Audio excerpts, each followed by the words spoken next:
I felt like he was being a dick to me personally. Now I can see that my father wasn't doing things to me. My father was doing things. He was just being his dysfunctional self because he also grew up in a dysfunctional family just like I did. And I had dysfunctional patterns too. It wasn't about me. He wasn't doing things specifically to me. And the idea that he was doing things to me is representative of victim mentality. Hi, I'm Barb Nangle. I want to welcome you to my podcast, Fragmented to Whole Life Lessons from 12-Step Recovery, where I help people heal their emotional, psychological, and spiritual wounds and make deep, lasting changes in their lives. I'm the founder and CEO of Higher Power Coaching and Consulting, LLC, where I coach people on how to develop healthy boundaries. On this podcast, I share my experience, strength, and hope from recovery. I don't support or endorse any particular 12-step recovery fellowship, and I don't claim to speak for any particular 12-step fellowship.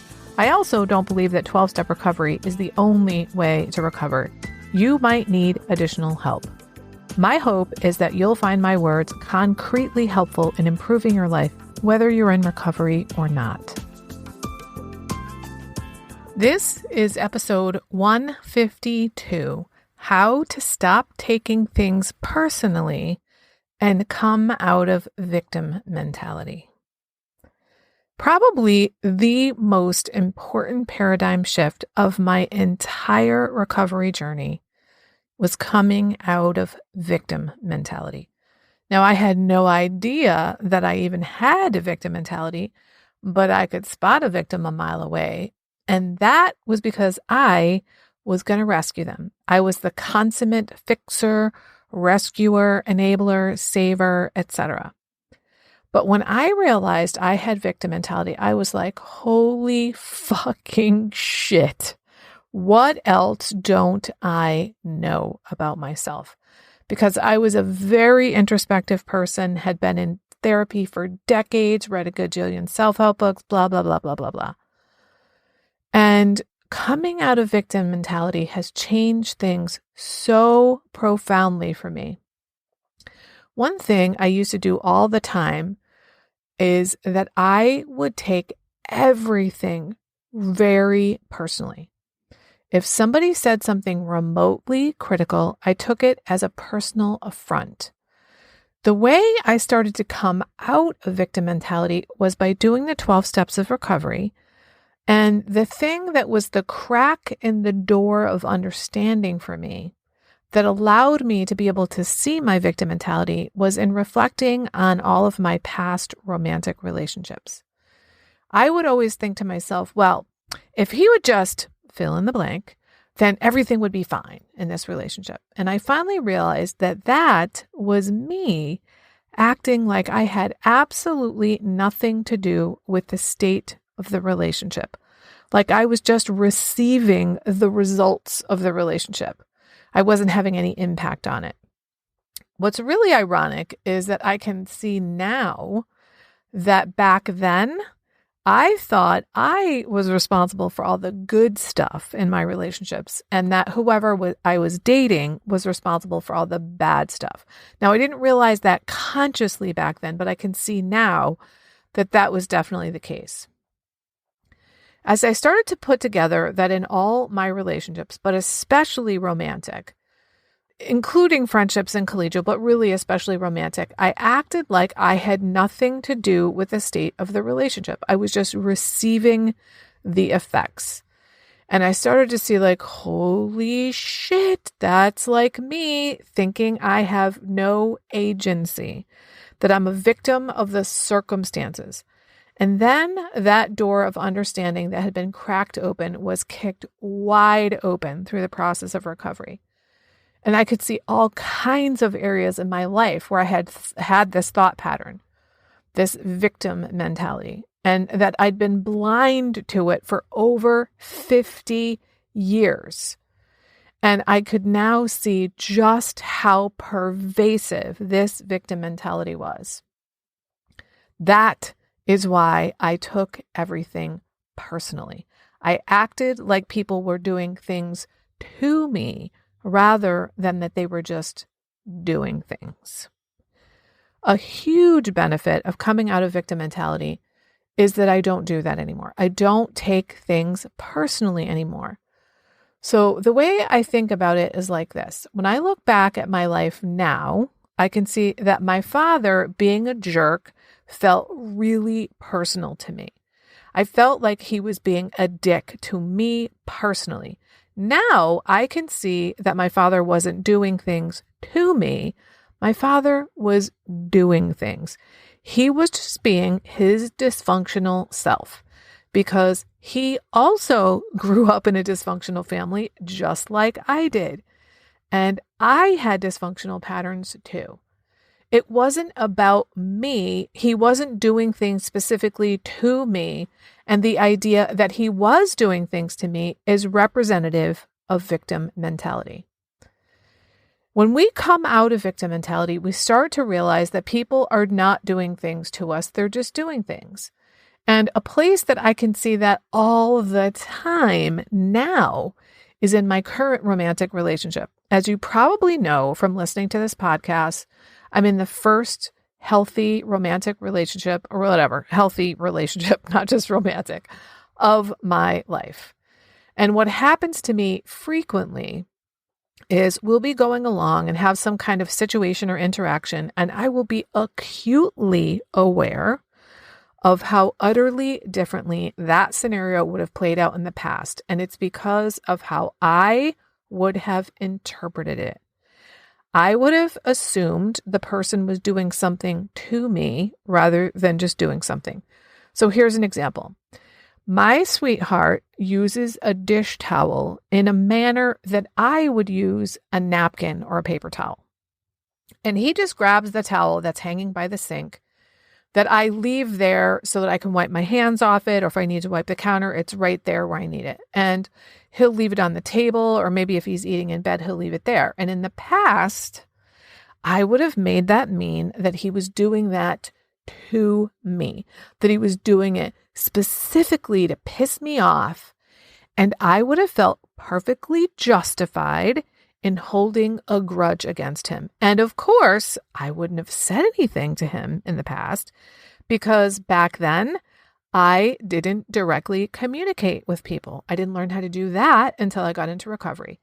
I just expected people to know shit, just to know what was going on in my head. And so there'd be all kinds of buildup of resentment against him for not leaving the damn towel where it belongs. But I can see that now. He doesn't see dish towels the way I do. He uses them completely differently. He's using it as a tool in a way that I might use a napkin or a paper towel. It's not wrong or bad. It's just different. That's what he does. And he's not doing it to me. So I finally said to him, listen, if you want to use a dish towel, that's fine. Please grab one out of the drawer. Don't take the one by the sink because I use it all the time and I really need it to be there when I go to grab it. I was able to realize because I'm no longer in victim mentality and no longer taking things personally, that this is not something he's doing to me. And I was able to set a boundary with him. But in the past, because I felt like people were doing things to me, I made it mean something about the way that they felt about me or the way they felt about our relationship. Traffic is another really good example where many people take things personally. A couple episodes ago on episode 150, when I had Alex as my guest, he was talking about when we first met and we were riding in the car together on the way to a meeting and he was trying to merge onto the highway and he was losing his fucking mind because somebody was not letting him onto the highway. And I said, Alex, it's happening. It's not happening to you. And at first he was like, fuck that. That asshole is messing with me. And as time went on, he realized it's actually not happening to me. And he even mentioned in the podcast that if you watch people that drive up on your ass, you'll see that when they pass by you, they do it to other cars too. So they're not just doing it to you. And I know I used to do that too. I acted like it was a personal affront to me that there was traffic on the highway during rush hour, which, by the way, the highway was built for traffic. So it's not personal against you. It wasn't personal against me. Now, I have a couple of other episodes that might help you if all of this is ringing true for you. 3 of them are about victim mentality, and 1 is about making things mean things that they don't. So episode 3 is just called Victim Mentality. Episode 106 is called How to Overcome Victim Mentality, even if you've been victimized. And that's because this mentality comes from somewhere. It doesn't come out of nowhere. Episode 126 is how understanding your part in things brings you out of victim mentality. And then number 59 is making things mean things that they don't. I will link all these in the show notes. So, dear listener, stop taking things personally. People are not doing things to you. They're just doing things, just like you are just doing things. I was recently reminded by a friend that when I first started recovery, I didn't feel lovable. I almost can't believe that I used to feel that way, and that I kind of forgot something so profound, because I truly love myself now. And I want that for everybody. If you don't love yourself, there's literally nothing that can make up for that. I created something exclusively for my private clients, since many of them don't love themselves. And I've now opened up my private vault to share it with up to 10 people individually. It's called the Self-Love Sprint. You'll grow to love yourself and truly feel worthy, so you can stop saying yes when you really want to say no. Stop neglecting yourself and putting everyone else first. Stop saying all kinds of nasty shit to yourself. That is not what people who love themselves and feel deserving do. You'll stop being afraid that others will think that you're selfish for taking time to care for yourself.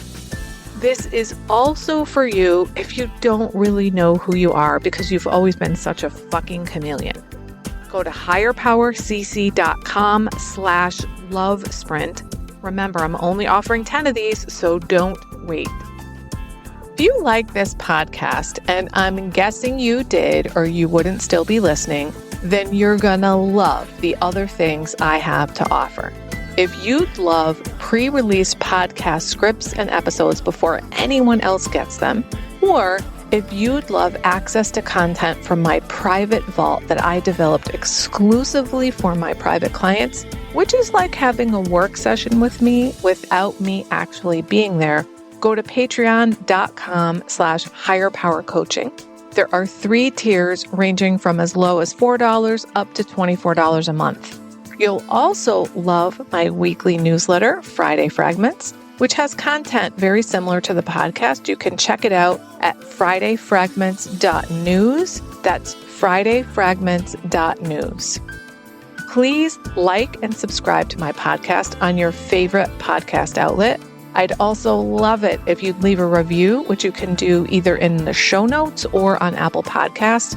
It really helps other people find my podcast so they can get the benefits you've gotten from listening. If someone came to mind when you listened to this particular episode, please share it with them. And my favorite place to hang out on social media is Instagram. I'm at Higher Power Coaching. Please DM me there. I'd love to hear what you got from this episode. I run group and private coaching programs on building healthy boundaries. Whether you need help with boundaries in your personal, professional, or romantic life, I can help. Head on over to barbchat.net, where you can hop onto my calendar for a free 30-minute Better Boundaries consultation. My ideal client is someone who is ripe for change. If that's you, I would love to work with you.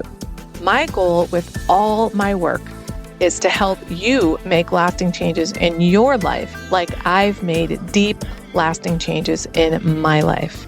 Remember, it's never too late to recover. No one is beyond hope, and healing is possible.